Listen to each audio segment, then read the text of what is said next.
This was probably like, I don't know, 4 chapters in my high school textbook or unit or whatever. So 1 chapter. But so we'll talk about acid-base reactions and gas evolution reactions. We're not going to talk about acids and bases too much in this class. We're going to talk about them a whole lot next semester in 180. But for the purposes of what we're going to do right now, we're going to use the Arrhenius definition of acids and bases, which is the simplest one, which is what we like. So an acid produces hydrogen ions in solution.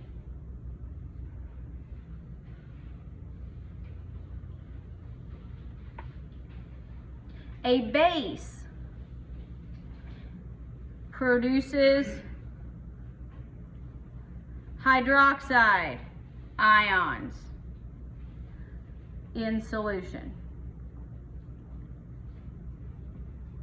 Now, so if you want to look at this, you would say like H with an anion, usually a polyatomic ion, is going to break apart into H plus and the negative ion. That's the generic formula. Practically, if you take HCl, hydrochloric acid, when it gets in solution, hydrogen ion, chloride ion.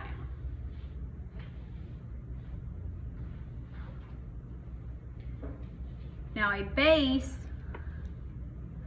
would be something with hydroxide. Remember, hydroxide's negative, so this would be something with a positive. When it gets in solution, it's going to produce a positive cation and a hydroxide anion. That's the generic formula.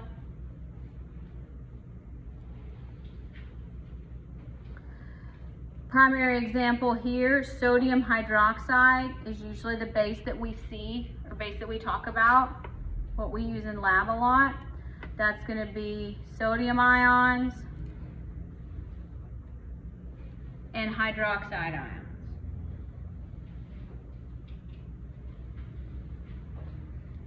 Now, anytime you mix an acid with a base, you are going to get water and a salt. A salt is simply a metal and a non-metal. It's like an ionic compound. So if you look at this reaction here, if we take HCl, NaOH, this one, I don't like to teach acid-base reactions as anything other than a double replacement because that's what it is. So our positive cations are going to switch places. So hydrogen is now with hydroxide. Sodium is now with chlorine chloride. So do we all agree that NaCl is table salt? That's salt, yes. Look, it's a salt. And you can rewrite this as H2O. That's water. So what ends up happening in an acid-base reaction is the hydrogen from the acid neutralizes or is neutralized by the OH.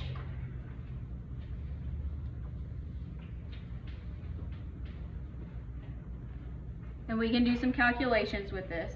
But now, if we have hydrobromic acid, HBr, don't worry about what well, we said a strong acid. It's like a strong electrolyte, so it's going to completely break apart.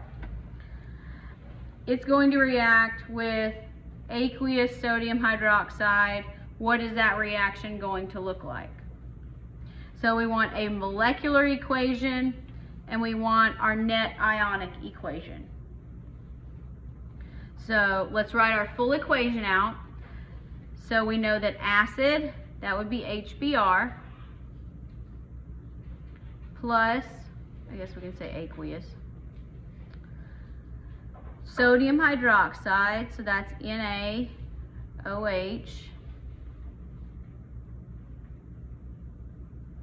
So an acid plus a base always forms water, so HOH, plus a salt, which in this case would be sodium bromide. Now, this is an aqueous solution. Now, there's a key thing. Water is considered a pure liquid, right? Yes. Does water have a concentration? No. So, the reason it's lumped in here with gas evolution is we take aqueous solutions and we actually get liquid, that's an L, liquid water. Water is not going to have a molarity.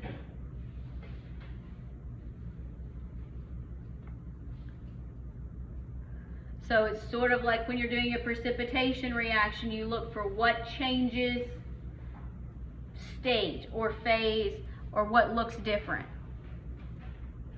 So to get our net ionic equation, some of you can probably look at this and figure it out. I generally cannot. Now I can, but when I was doing this I could not. So I'm going to break these apart into their ions. Aqueous, sodium, hydroxide,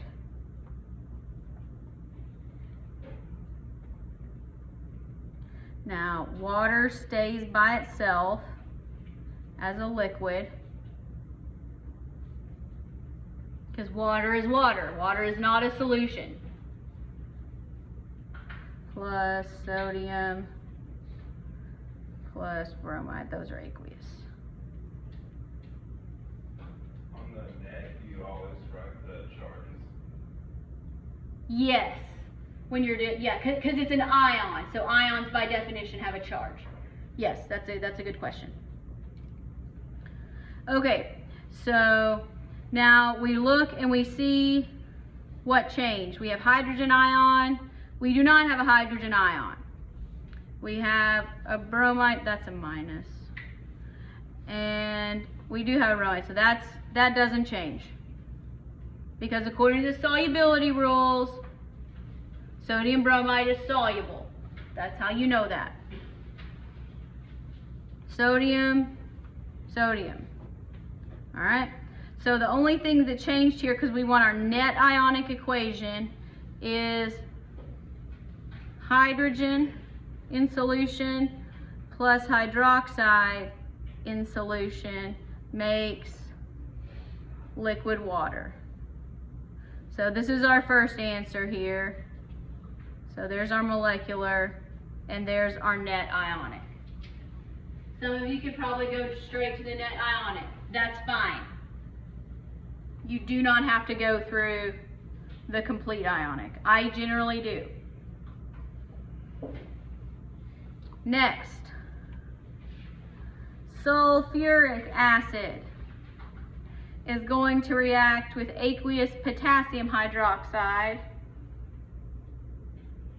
Let's write some equations. All right, sulfuric acid, anybody know what that is? All right.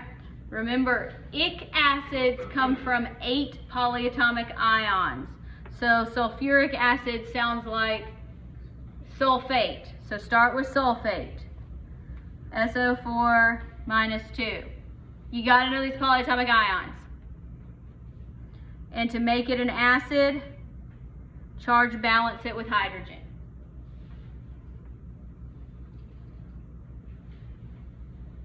So sulfuric acid comes from sulfate. All right, so that's going to be aqueous.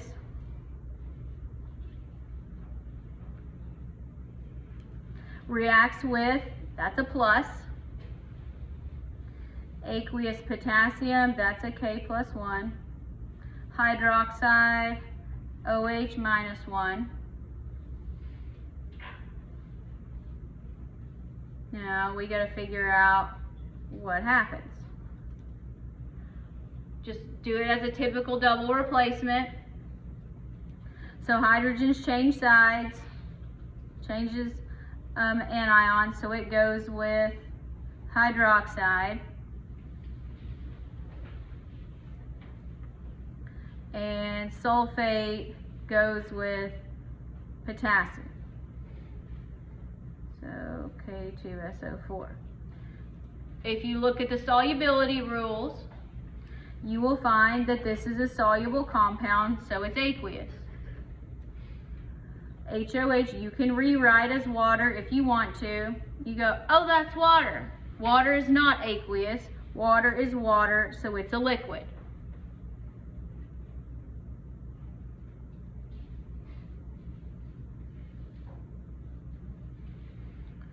So there, now it's balanced.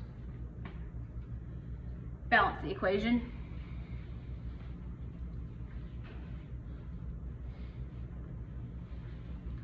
All right, so that's our molecular equation. So that's our first one.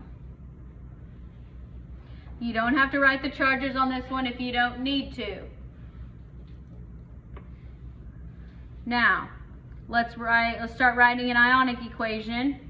So that would be hydrogen plus sulfate. Those are both aqueous, because this is what actually happens in solution. Potassium plus hydroxide gives us water, which is a liquid, plus potassium plus sulfate. So we just broke apart everything we could break apart. But water is water. So now let's mark out what's the same on both sides. So sulfate's aqueous, can fall out. Potassium and potassium, those change. Hydrogen and hydroxide are now water. So our net ionic equation is the same. Anytime you mix an acid and a base, this is what your net ionic equation will be.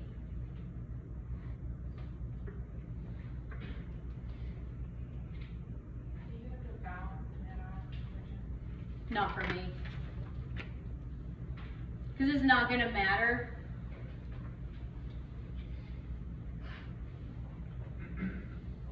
If you want to, you can, but I'm not going to care about it. I care more about like if you want to, sure, why not? Not really necessary. Okay, so we can use this sort of concept here to talk about acid-base titrations. This is something we do a lot in the lab, titrating. But you set it up and you work it very similar to any other solution stoichiometry problem. It's just called a titration because the question is asking you to find something different. You're not trying to find a volume, you're trying to find a concentration. So it's really not different, but everybody gets all bent out of shape about them. There's no need to. You already have all the tools to do this. It's just called something else. So a titration is the term that you use when you take, it doesn't necessarily have to be an acid or a base, but for our purposes, it's an acid and a base. You take a substance in a solution of known concentration. So you know a concentration, and you react it with a substance where you don't know what the concentration is.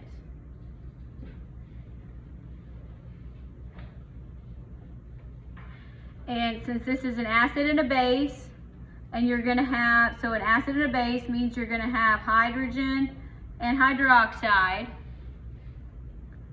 You have the equivalence point, which means the reaction is neutralized when all of your hydrogen is completely reacted with your hydroxide. Now, a common mistake is people see these and they try to work them as dilutions. A dilution is not the same as a titration, is not the same as solution stoichiometry. Now, let's try this here. If we have a titration of 10 milliliters of HCl of unknown concentration, we don't know its concentration, but we have a volume, but we know that it reacts with 12.54 milliliters of NaOH at this concentration to reach equivalence. Can we find the concentration? The answer is, of course, yes. You may not know how to do it, but I'm going to show you. It's not that hard. Okay, so remember, every time we see molarity, we cross it out and we write moles over liters as a vertical fraction. Next, what is the question asking us to find?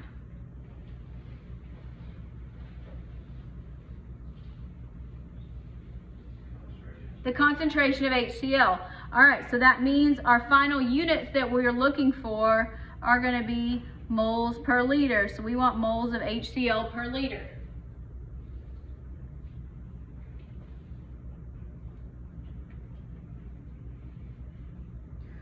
So in our previous solution stoichiometry, we were going from like volume to volume. Here we're going from volume to molarity. The same principle applies. The first thing we have to do, we know we're going to have to go through an equation. Do we have an equation? Is there an equation given in the problem? No, we have to write it out. So you have to write the equation. So first step, write the equation if it's not given to you. So we have HCl mixed with NaOH. Just do this as a standard double replacement.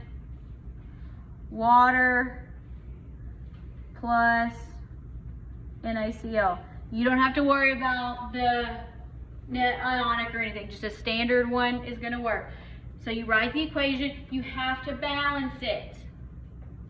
You have to balance it. So is this equation balanced? Yes, it is. So if you want to put the ones as the coefficients, by all means do it. If you don't, don't. Now, let's start with what we know both the volume and the concentration of. So here we know the volume of NaOH. Start there. Start with the volume that you know. 12.54 milliliters of NaOH. Next, we ultimately have to get to moles because we want to get from one substance to another one. So we're going to do that using the molarity. But molarity is in moles per liter. Are we in liters? No, we are not. We need to get to liters. That's what people often leave out. So don't forget that.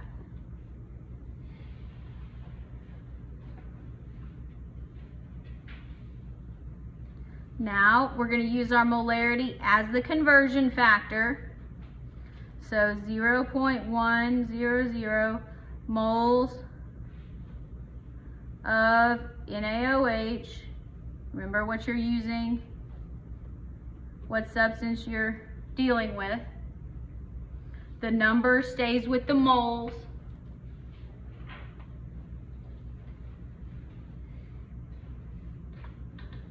Because ultimately, remember our target, this is the target, moles of HCl per liter. Right now we are at moles of NaOH. we can get from moles of NaOH to moles of HCl using our equation. So how many moles of NaOH are in the equation? 1. How many moles of HCl are in the equation? 1. So here with these, look, we're dealing with reactants only. We're not dealing with products. It doesn't matter. It doesn't matter. Stoichiometry, the ratios, you can go with any part of the equation. Here, these are the ones we care about. Okay, so now we have moles of HCl. We need to find liters of HCl. Do we have liters or a volume of HCl? Yes, it's given in the problem. And we know we want liters to be on the bottom. There's 10 milliliters. So we have moles, we're halfway there. We need liters on the bottom. Here we have 10 milliliters. We're almost there. But in order to have molarity, we have to have liters. So now we have to go back to liters. Now we have moles of HCl over liters, which is what we're asked to find, and we can calculate. So let's calculate. See if I can. I have 12.54 times 0.1 times 1,000 divided by 1,000 divided by 10.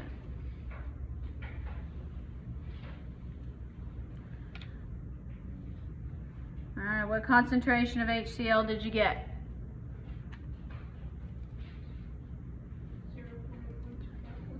0.1254, and you can do it as moles per liter, or you can write it as 0.1254 molar HCl. So this is probably our first example of using stoichiometry in a slightly different way. So we're using our ratios to go from a volume to a molarity.